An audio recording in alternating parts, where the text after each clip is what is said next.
우리 이렇게 한번 인사 나눴으면 좋겠습니다. 주님의 이름으로 사랑합니다. 네, 한 번만 더 이렇게 인사 나누겠습니다. 진리의 빛으로 어둠을 이기겠습니다. 아멘.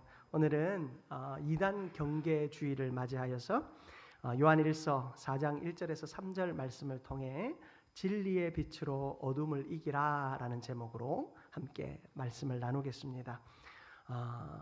오늘 이 말씀에 이어서 오후 예배에는 요즘 여러분들 잘 뉴스를 통해서 들으셨겠지만 정교 유착에 대한 문제들이 심각합니다. 특히 기성교회들의 문제이기보다 이단들, 신천지와 또 통일교가 어떻게 정치 가운데 스며들고 또 그 정치를 이용하여서 자신들의 세력을 확장시켜 나가는지 여러분들이 신천지나 또 통일교에 대한 어떤 객관적인 이야기들은 아마 많이 들어서 아실 테고요. 오늘은 제가 오후 예배 때는 그들이 어떻게 정치를 이용해서 포교 활동들을 하고 또 한국 사회에 스며드는지에 대한 이야기들을 좀 나누고자 합니다. 관심 있는 분들은 잊지 마시고 또 오후 예배 참석하시면 좋겠습니다.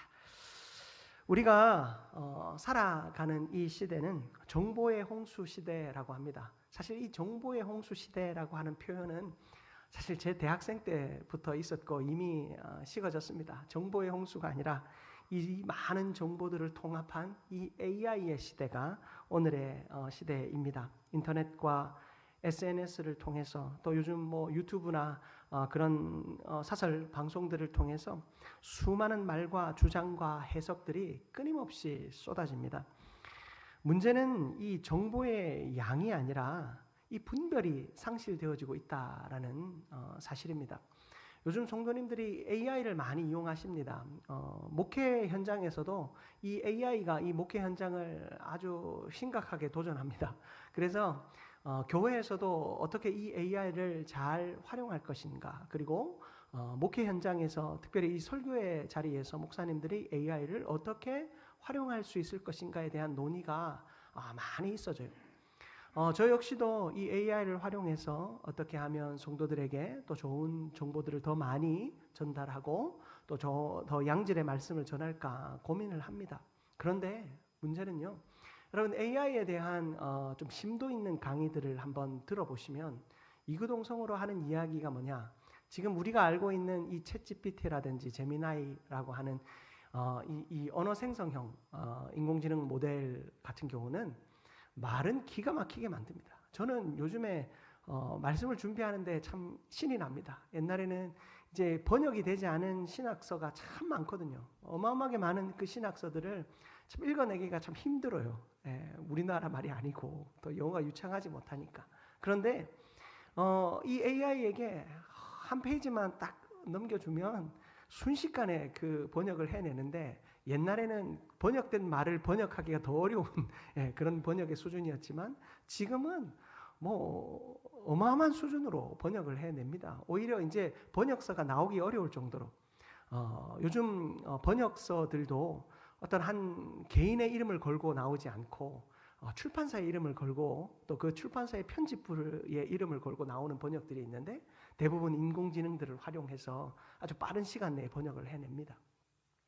성경과 관련된 도서들은 이렇게 그 요약된 표현들, 약어라고 하죠. 그런 요약된 단어나 표시들, 또 특히 이제 고문서들을 분석하고 번역하는 데 있어서 아주 특별한 표현들이 많아요. 그래서 기계가 번역하기 참 어려운 부분들이 많은데 지금은 인공지능이 어마어마한 능력을 가지고 그런 것까지도 잘 풀어내서 하나도 걸림이 없이 읽을 수 있을 정도로 이 인공지능이 엄청나게 발전해 있습니다. 그런데 이 인공지능에 대하여 이야기하는 이들의 이야기를 들어보면 그 인공지능의 수준이 어떻게 되는 줄 아십니까?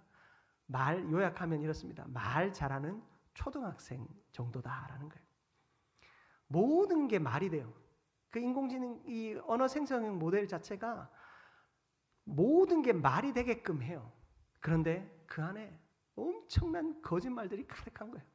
정보를 순식간에 취합하고 또 피드백을 내야 하기 때문에 이 정보에 대한 심도 있는 분석이 없이 막 낸 것들이 많아요. 처음에 저도 이거 도움을 받을 때 야, 대단하다. 진짜 내가 몇 시간을 고민해야 될 것들이 몇 초 만에 나오니까 너무 좋더라고요. 그런데 전문적인 지식으로 특히 성경에 대한 그리고 신학에 대한 부분을 들어갈 때 그래도 제가 공부를 많이 했으니 아는 바가 있을 것 아닙니까? 그걸 보면 엄청나게 얘가 거짓말을 많이 하고 있는 걸 보는 거예요. 그냥 뭣도 모르고 활용을 했다가는 다 아는 것 같아서 다 모든 정보를 취합해서 얘기해 주는 것 같은데 알고 보면 수렁틀인 거예요. 재밌는 이야기가 있는데 제가 아는 한 집사님이 이 서울시 게시판에 민원을 제기하려고 했는데 이제 이 민원에 대한 이야기를 이 인공지능에다가 이제 쫙 입력을 하고 또 민원을 제기할 수 있는 이제 문장을 만들어 달라라고 탁 했더니 기가 막히게 만들어 주더래요. 그 뭐 무슨 법 몇 항 몇 조 뭐 몇 조 몇 항에 뭐 이런 이야기가 있고 하면서 그런 것들을 다 넣어가지고 만들어 주더래요. 민원을 딱 올렸는데 3시간 만에 서울시청에서 전화가 왔어요. 이 민원을 좀 내려달라고. 네, 그 담당자가 너무 어려움을 당하게 생겼다고. 그래서 어찌됐든 그 일이 빠르게 잘 해결이 됐어요. 그런데 나중에 그 법을 아는 사람이 그 이야기를 봤더니 그 법이 다 엉터리인 거예요. 몇 항 몇 조 뭐 몇 조 몇 항 이렇게 써져 있는데 다 엉터리인 거예요. 자기도 일이 잘 해결은 됐지만 아는 사람이 봤으면 얼마나 우스웠을까 생각한다고 얘기를 하더라고요. 참 우리가 많은 정보들이 우리에게 쏟아지고 그나마 옛날에는 검색해서 옳은지 그른지를 살펴가면서 우리가 그 정보들을 습득했다면 지금은 이 인공지능이 진짜인 것처럼 완벽하게 정리한 것처럼 우리에게 탁 던져주는데 깜빡하면 속는다니까요. 분별할 수 있는 시간과 기회를 주지 않아요. 이 AI의 시대는. 이제 다른 부분으로 의학의 자리에서도 의료의 영역에서도 사실은 비슷한 현상들을 봅니다. 실제 연구에 따르면 또 이 전문 지식이 없는 사람이 그럴듯한 이 의학 정보를 접할수록 오히려 잘못된 치료를 선택할 가능성이 더 높아진다는 거예요. 제 아는 한 젊은 분, 저보다 나이가 어린 여성이었는데요. 유방암 치료를 하고 사실 처음에 그 치료 자체는 그 1기 정도밖에 되지 않았기 때문에 간단한 치료였어요. 그런데 그가 항암 치료를 받을 것인가 말 것인가에 대해서 인터넷을 오랫동안 검색을 한 거예요. 그래서 스스로 결론을 내렸어요. 자연 치료를 해야 되겠다. 병원에서는 이건 무조건 항암 치료해야 됩니다. 좀 힘들어도 삶의 질이 좀 떨어져도 항암 치료 꼭 해야 된다라고 했는데 본인은 이런 상황에서는 자연 치료가 더 낫다라는 결론을 내리고 자연 치료를 했어요. 작년에 소천하셨어요. 재발이 되고 요즘에 유방암 뭐 1기, 2기, 3기 정도까지도 요즘은 거의 완치가 100%에 가까울 정도로 아주 치료가 잘 되거든요. 그런데 자신이 취합한 그 정보들을 옳다라고 믿고 그리고 거기에 대한 맹신이 결국에는 삶의 기회를 놓쳐버리는 결과를 얻기도 하더라라는 것입니다. 정보가 많아지면 많아질수록 그럴듯한 것이 우리를 유혹합니다. 영적인 영역은 다를 것 같습니까? 사도 요한은 교회가 성장하고 외형적으로 확장되어지던 그 시기에 가장 큰 위협이 박해가 아니라 거짓된 가르침이다라고 이야기하고 있어요. 기독교가 처음 생겨났을 때는 온통 박해뿐이었습니다. 여기를 가도 인정받을 수 없고 저기로 가도 인정받을 수 없었습니다. 유대인의 세계를 떠나면 괜찮겠지. 로마가 지배하던 그 시대에 로마의 형벌, 십자가형을 당한 사람은 정부의 왕에게 대항했거나 아주 잔혹한 범죄를 저질렀던 사람, 이 두 부류만이 이 십자가에 달려 죽는 형벌을 받았어요. 그 십자가에 누가 달렸습니까? 예수가 달렸지 않습니까? 그러면 그 예수가 전하는 말씀이 로마 사람들에게도 인정될 수 없는 거예요. 사기꾼 중에서도 가장 강력한 사기꾼, 포악한 범죄자 중에서도 가장 포악한 자가 전하는 가르침을 그 사람이 죽었는지 살았는지, 죽었는데 살았다 하고 알 수 없는 그 존재가 말하는 그것을 그들에게 증거할 때 아무도 받아들이려 하지 않았어요.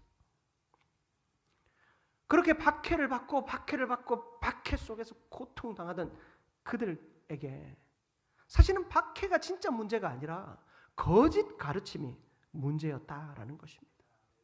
여러분 요한 1서 4장 1절 우리 읽었지만 다시 한번만 합독해 봅니다. 사랑하는 자들아 영을 다 믿지 말고 오직 영들이 하나님께 속하였나 분별하라. 많은 거짓 선지자가 세상에 나왔음이라. 아멘. 여러분 이단은요 언제나 교회 바깥이 아니라 교회 안으로 스며듭니다. 오늘 본문은 교회를 두렵게 하는 말씀이 아니라 교회를 지키기 위한 사랑의 경고의 말씀입니다. 오늘 말씀을 통하여서 우리의 마음과 생각이 하나님 앞에서 다시금 바로 세워질 수 있기를 축복합니다. 첫 번째로 모든 영을 믿지 말고 우리는 반드시 분별해야 한다라는 것입니다. 방금 우리가 읽은 1절 말씀에 분별하라 라고 이야기합니다. 여러분 이 분별은 선택이 아니라 명령입니다. 이 분별하라 라고 하는 이 말의 원문의 뜻을 살펴보면 시험하다라는 뜻이 있어요. 검증하다라는 뜻이 있어요. 우리가 듣는 이 말씀을 그냥 아무 생각 없이 듣지 말고 분별해보고 시험해보고 검증해보라는 거예요. 여러분 이것은 성도들을 향한 분명한 책임을 강조하고 있어요. 덮어놓고 믿지 말라는 거예요. 그 말씀이 진짜인지 그 말씀이 우리 삶에서 능력이 되는지 이 말씀 속에 예수 그리스도가 계신지를 항상 시험해 보아야 한다라는 것입니다. 우리가 따르는 이 신학의 노선은 개혁주의 신학입니다. 여러분 이 개혁주의 신학은 교회의 최종 권위가 목사가 아니라 교회의 최종 권위가 장로가 아니라 교회의 최종 권위는 성경이다 말씀하고 있어요. 사람의 체험 아닙니다. 어떤 은사의 풍성함이 교회의 최종 권위가 아니라는 거예요. 교회의 최종 권위는 하나님의 말씀입니다. 성도는 말씀을 기준으로 모든 가르침을 받아야 하고 그리고 우리에게 주어지는 가르침과 우리가 헌신하고 충성하는 모든 삶의 자리가 말씀으로 검증되어져야 하는 거예요. 사도행전 17장에 나오는 베레아 교회라는 데가 있습니다. 베레아 사람들에 대한 이야기들을 보면 사도행전 17장 11절 말씀인데요. 한번 화면을 통해서 같이 한번 합독해 봅니다. 베레아에 있는 사람들은 데살로니가에 있는 사람들보다 더 너그러워서 간절한 마음으로 말씀을 받고 이것이 그러한가 하여 날마다 성경을 상고함으로. 자, 여기에 이것이 그러한가 하여라고 했죠. 이것이 그러한가 하여라고 하는 것은 이 말씀을 분별함으로 보았다라는 거예요. 베레아 사람들은요 말씀을 덮어놓고 듣지 않았어요. 그 당시에 이 로마가 로마가 다스리던 이 지역들, 헬라 문화가 아주 깊이 뿌리 내려 있던 그 지역에는 지식, 이 학문, 철학 이러한 것들이 엄청나게 발전하고 있었어요. 처음에 그들이 예수의 복음을 들을 때는 많은 학문 중에 하나, 만물의 근원이 물과 불과 그 흙인가 공기인가 빛인가 그런 것이 아니라 만물의 근원이 뭐라고요? 말씀이라고 하는 이 새로운 가르침에 이들의 가르침은 어떠한가 관심을 갖기 시작했어요. 그런데 그 관심이 어떤 관심이요? 분별하는 관심이었어요. 단순히 지적 호기심이 아니라 그 말씀이 진짜인가 아닌가에 대한 분별함을 가지고 말씀을 들음으로 베레아 교인들은 말씀으로 풍성한 사람들이 되었어요. 사도의 가르침조차 예외가 아니었습니다. 저 사람이 가르치는 말이 진짜인가? 여러분, 오늘날 수많은 설교들이 인터넷에 넘쳐납니다.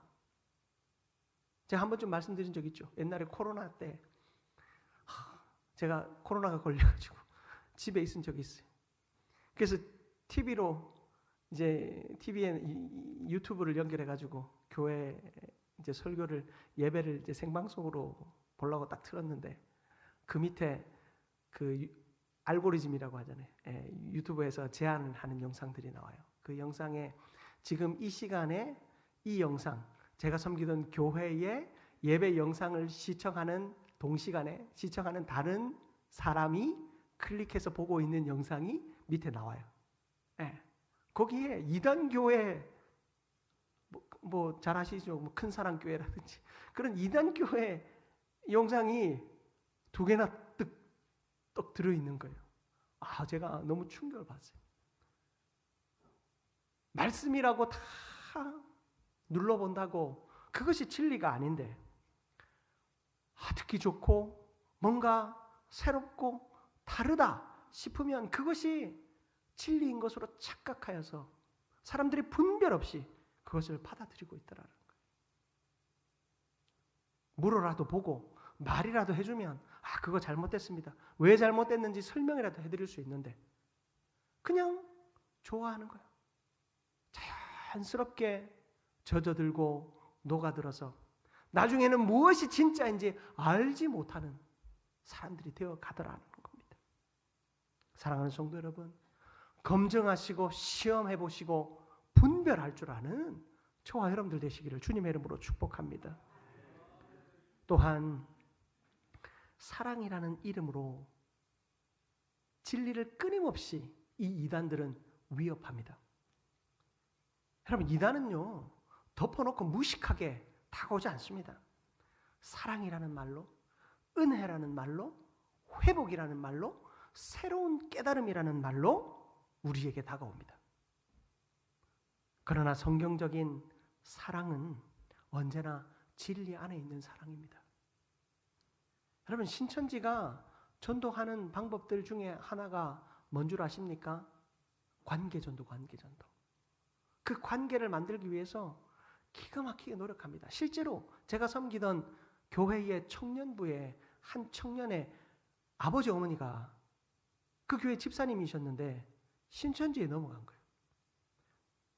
고깃집을 하시는데 단골이 생기고 그 단골들이 계속 찾아와서 어느 순간 성경을 같이 공부하러 가자고 해서 간 사이에 지금은 그 집사님, 남편 집사님이 그 신천지의 목자가 됐어요.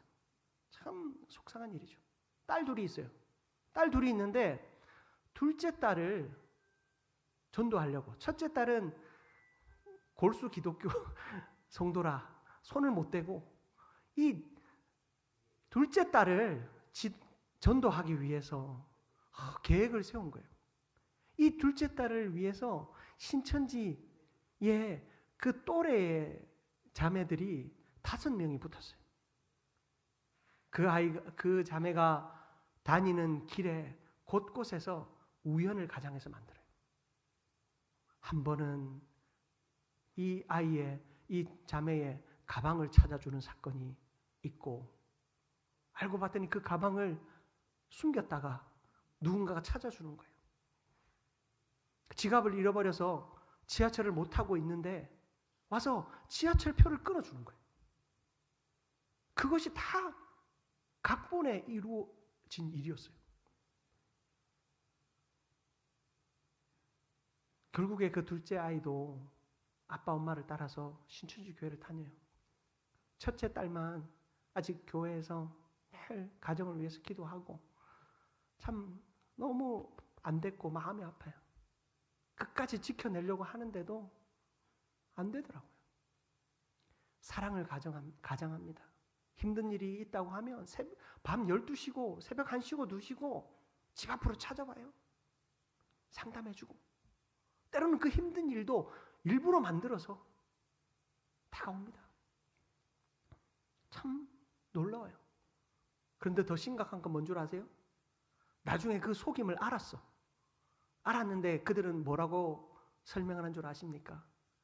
우리가 너를 구원하기 위해서, 우리가 너를 너무나도 사랑해서 그렇게밖에 할 수 없었다라고 이야기했을 때 그 거짓말에 배신감을 느끼고 돌아오지 못하고 그 사랑에 감동해서 오히려 그 조직에 더 깊이 들어가는 거예요. 성경의 사랑은요, 진리 안에 있는 사랑이에요. 하나님의 말씀 안에, 예수 그리스도의 생명 안에 있는 사랑이에요. 어떤 이들은 겉으로 잘해줄 수도 있고 어떤 이들은 겉으로 참 못해줄 수도 있습니다. 어떤 이들은 나에게 참 잘 웃어줄 수도 있고 어떤 이들은 나에게 대면 할 수도 있습니다. 그러나 당신과 나 사이에 예수 그리스도가 살아계시다면 여러분 사실은 그 겉으로 보이는 사랑의 모습은 아무런 장애가 되지 않는다는 거예요. 겉으로 나타나는 그 사랑이 진짜가 아니라 우리가 품은 예수 그리스도가 살아계실 때 예수의 마음으로 복음을 전하고 예수의 마음으로 섬기고 예수의 마음으로 안아주고 예수의 마음으로 헌신할 때 여러분 그것이 진짜 사랑이요 그것이 우리를 참으로 변화시키는 하나님의 능력인 줄 믿습니다. 갈라디아서 5장 13절 말씀을 보십시오. 갈라디아서 5장 13절 말씀 같이 한번 합독합니다. 형제들아 너희가 자유를 위하여 부르심을 입었으나 그러나 그 자유로 육체의 기회를 삼지 말고 오직 사랑으로 서로 종 노릇하라. 아멘. 여러분 자 보십시오. 자유를 위하여 부르심을 받았는데 그 자유로 육체의 기회를 삼지 말래요.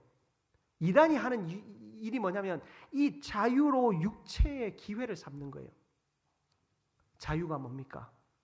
예수 그리스도의 복음이잖아요. 예수 그리스도의 복음을 이용해서 육체의 기회로 삼아요. 오후 예배 때 제가 말씀드리겠지만 이 이단들은요 물질의 헌금, 교회도 헌금하고 그들도 헌금하잖아요. 그런데 그 헌금에 대하여서 죄책감을 느끼게 해요.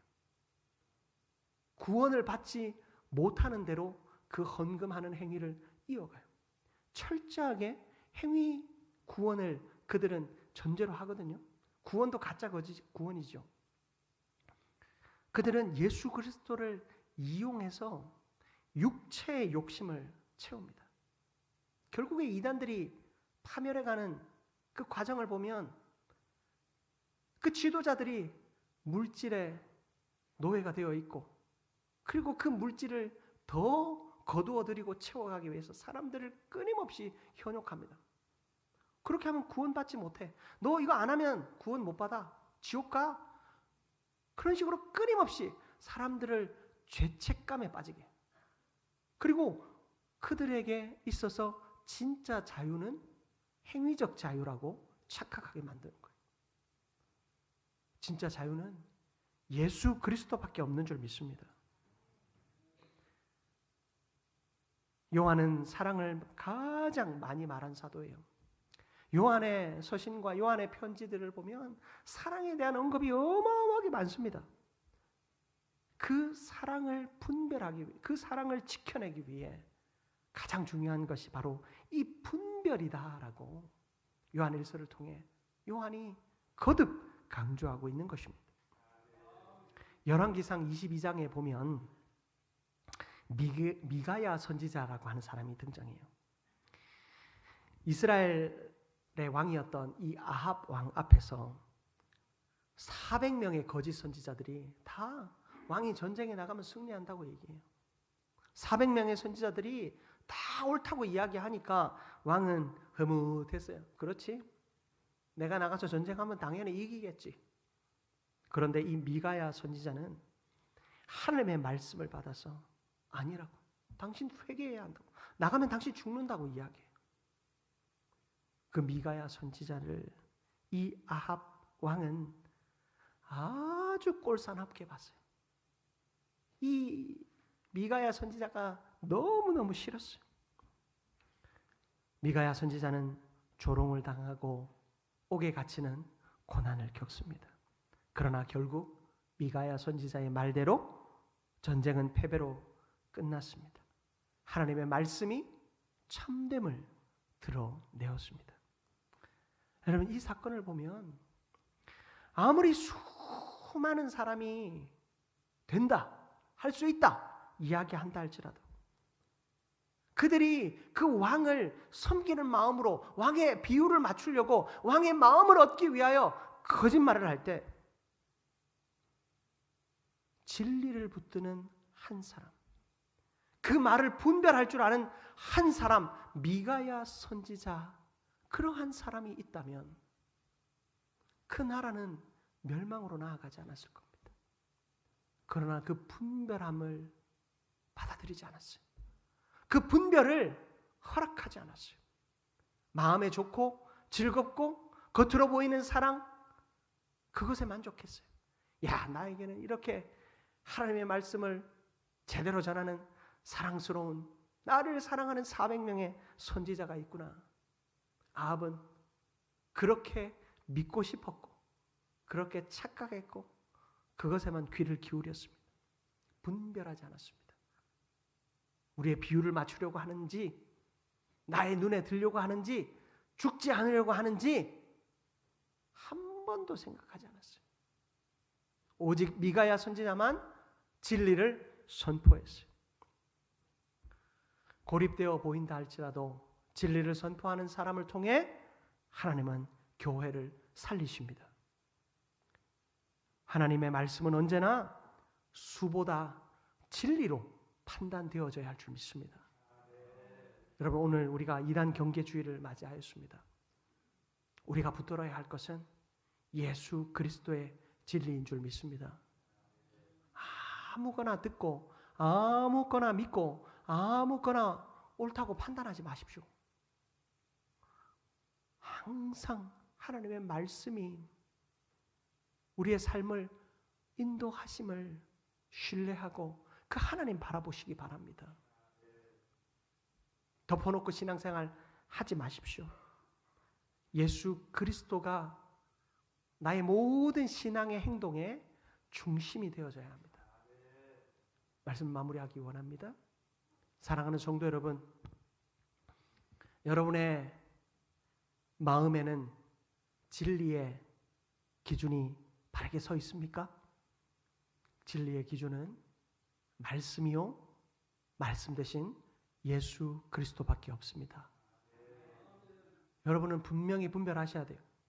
제가 강단에서 자꾸 세상 얘기하고 예수 그리스도는 선포하지 않고 여러분을 뭔가 선동하는 것 같으면 당회를 통해 저 꼭 말씀하셔야 돼요.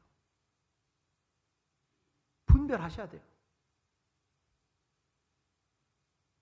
강단에서 말씀이 선포되어지고 우리의 봉사와 섬김의 자리에서 예수 그리스도가 드러나는지 항상 점검하셔야 돼요.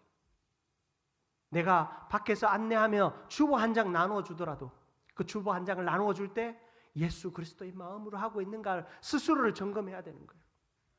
성가대가 앞에 나와서 찬양할 때 하나님을 높여드리는가, 예수 그리스도를 우리 안에 중심으로 모시고 내가 찬양하고 있는가를 날마다 점검하셔야 돼요. 노래 경연 대회가 아니잖아요. 잘 불렀다고 칭찬받는 자리가 아니잖아요.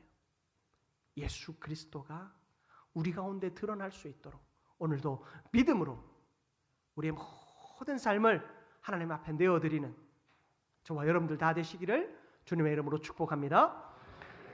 사랑과 은혜가 충만하신 하나님 아버지, 너무나도 감사합니다. 예수 그리스도만이 우리의 참 주인이시오 진리이심을 믿습니다. 하나님, 내가 이 진리의 빛으로 어둠을 이기며 예수 그리스도의 생명의 빛으로 하나님 이 세상을 밝히는 자 되어지게 하여 주옵소서. 말씀을 들을 때에도 철저하게 분별하게 하여 주시고 그 분별한 말씀을 따라 실천하며 나아갈 때 어떤 의심도 없이 주의 영광을 드러내는 우리가 되게 하여 주옵소서. 예수 그리스도의 이름으로 기도드립니다. 아멘.